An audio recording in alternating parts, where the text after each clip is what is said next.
Hello, everyone, and welcome to the very first episode of Choosing You, coming home to who you really are. If you have found this podcast somewhere randomly, I welcome you. I'm very glad you found me. You found this podcast. I want to create a very, very good safe space, which means where you're not being judged and not being compared. This is just gonna be you and your thoughts and everything about how you can evolve. This podcast is gonna be focusing self-assurance, and it's gonna be about a positive mindset and just you. That's why the name Choosing You. And it's all about that. It's about the small things in life. It's about the big things in life. It's just gonna be something where you can be going back even to your inner child, if you think about it this way. Somewhere where you can just totally be safe and be yourself and not being judged. I think this is the best summary of what I'm trying to create here. And I have so many thoughts and so many topics I want to talk about. But I think it's really hard to say where this is all leading to, because obviously it's the first episode. I don't want to be too hard on myself. I don't want to be fixated onto, an agenda. All the things that I have experienced and all the wisdom that I may have and that may help you. I would be so grateful if there would be at least one person out there who would be, rethinking life choices. I just wanted to emphasize that right now, and I will keep emphasizing this with all the episodes that I'm gonna create in the future. But choosing you means choosing you today, tomorrow, and every day of your life. If you haven't been doing that before, that's okay. I haven't been either. But people do live experiences. I wouldn't say people make mistakes in life. I would just say people live experiences, they get life lessons, and then we can learn. It's a difference between you actually know you're making a mistake and you're not changing it, or let's say something happened in your life and you truly try to understand and you truly try to be better for yourself. There's only one person in this room, wherever you are, that you have to make proud, and that is obviously you. And I want this podcast to not be something that is taking 1 hour, 2 hours, and I want this to be somewhere where you can maybe listen on your way to work, on your way to school. Maybe you're in the waiting room of your doctor or somewhere, or you're waiting for somebody, you're meeting, and you just have 15, maybe max 20 minutes. I have no time. I don't know about you, but I have no time. I don't like to go to the gym, but I like to work out. So what do I do at home? I do workouts, specific, whatever I'm gonna train today, but they're never longer than like 20 minutes. If it's longer than that, then I have time. Then it's a really special day and I have time. So I don't want to create a podcast that is too long that you're just don't really want to listen to until the end because you simply have no time. We're choosing other things for our better efficiency, but we have time to listen over and over podcasts.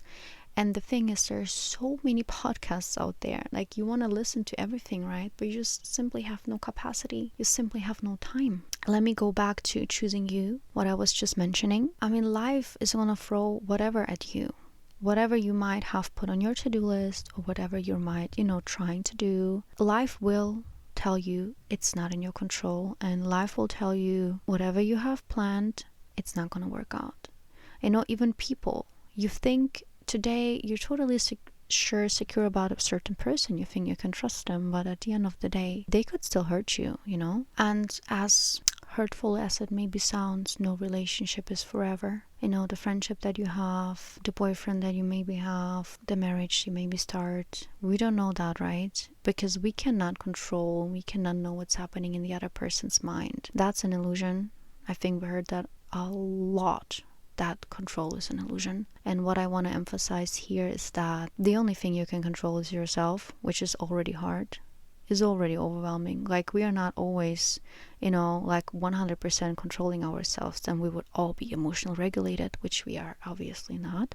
Especially women have a hard time to do that. So imagine you have to try to control yourself and you try to control other people. This life is just obviously absolutely exhausting. Having your own back is something we have to learn how to do that.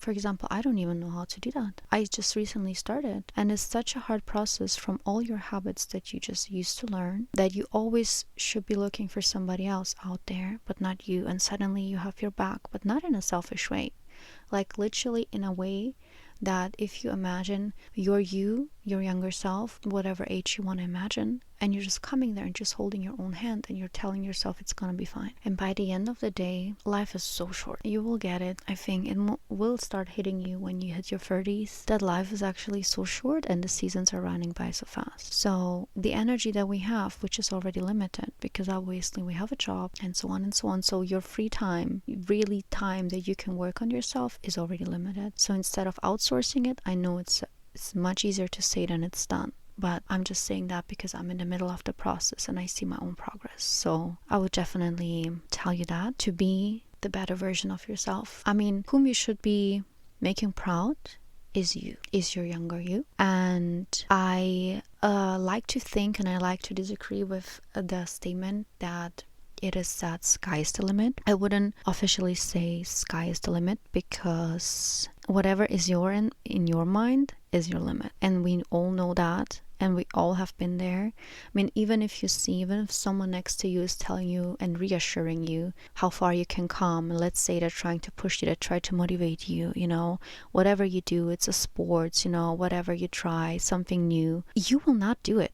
Girl, you will not do it, and we all know that. Because why? You're afraid. Your brain is telling you it's dangerous, it's too far, it's too high, it's too deep, whatever will come along your way, and then you will not care about what other people are saying. So obviously, I mean, sky is not the limit. You are your own limit. And if you believe in yourself the way that I don't care about what other people's noises are, I don't care if they put their nose in other people's business. I'm just not caring if they're staring at me, if they're saying something. Who are those people? They haven't lived your life. They don't know what it is to be you. They look from the side and they suddenly know you better than you are. How is that even possible to begin with? So sky is not the limit. You are your own limitation. And if you think it's possible, it is possible. So I have my own experience, let's say, that I made in my childhood when I was really having struggles to find friends. And now that I'm older, and now that I'm, really working on myself, trying to look on myself from a bigger picture, I am seeing a lot that could have been done differently. Like, I needed somebody who could just take me and say, you know what, nothing is wrong with you. Like, you don't have any friends. That is not defining you. But I was a child. I was a teenager. I mean, obviously, we are so insecure at that age. We want to fit in. We want to be part of the group, whatever the group is. And back in the day, my definition of being part of the group meant having friends, having a lot of friends. The more friends, the better. So I needed somebody who could come at me, hold my hand, and tell me that you don't need to adapt, you don't need to change. You are as perfect as you are, and that's that. And if people don't like it, then that's that too, That led to a lot of insecurity in my life, a lot of anxiety in my life. I mean, many things happened that I have anxiety, let's say. But this was a big thing where I'm still remembering that I wanted to fit in so badly, and I changed my behavior, and I changed what I liked, and I changed what I was wearing, and I changed even the language that I was using, that I just fit in, that I just can be part of this, that people find me funny, that they will say, you know what, you're invited. This is what I was living for, and this was contributing to actually all my life, being a teenager, growing up in your early 20s, in your mid 20s, in your end of 20s. Girl, I'm just sitting here thinking of myself. That is so crazy. And I have made all my life about relationships. You can relate to that, but I was just trying to fit in, and this was the center of my life. Relationship. Have as many friendships, relationships as possible. If one dude rejected me when I was young, I don't know, that maybe left some whatever traumatizing scar in me. So basically what I did was chasing. The more people like me, the more people approve me, the more, I thought that's that, but that's definitely not it. You need to become a woman that you can be proud of yourself of, which means, again, back to your younger self that you can look up to. When I remember me, I was 10, let's say I was 15, somebody I look up as a role model. I'm trying to become her now.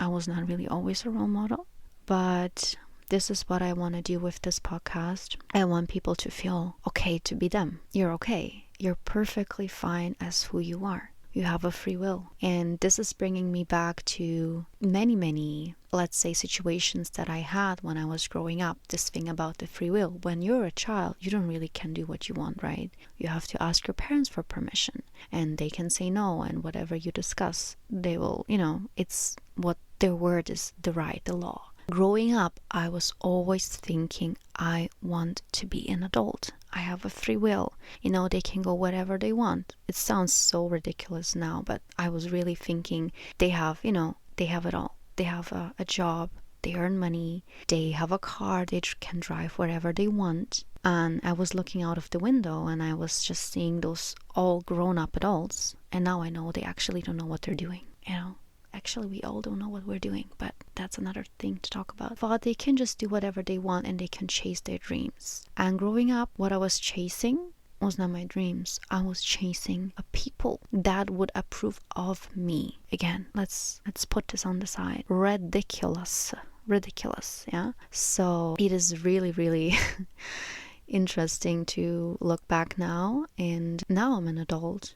And I was not living by my free will, right? That is so paradox, but this is just what it is. I want to just circle back to that we just lose our free will. We just lose our dreams. I was dreaming about the craziest things as a child, what I can do, what I can, be. And with time and with the relationships, people will tear you down. They will tell you what a ridiculous thing to do, especially, let's say, friendships where you thought you're safe and you shared things, like dreams or secrets, and they just keep telling them to other people and exposed you. That makes you closed. That makes you closed and not to trust people again. That makes you like, you're ridiculous. The dreams that you have been dreaming about and things that you have been doing, you will think, yeah, right, this person, whoever that person is, A, B, C, D, E, F, G, this person is knowing me so much. Like, you would not even doubting this person. You're already, not secure and not sure about it, and someone pouring more oil into the fire. Obviously, you're not going to go for it. I want to tell you, and I will keep telling this in many other more episodes,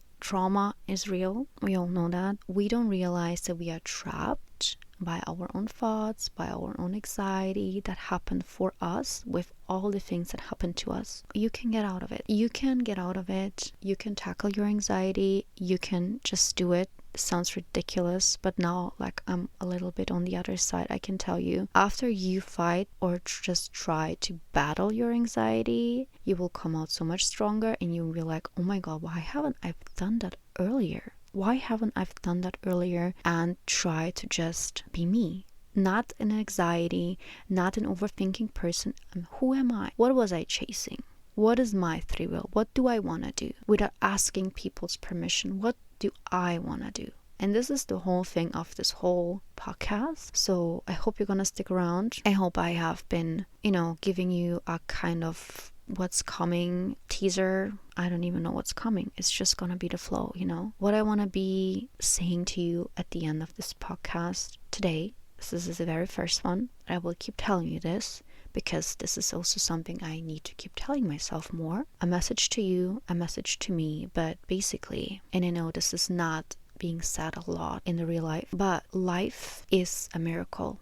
Life is full of miracles. And you are one of them, and I'm one of them.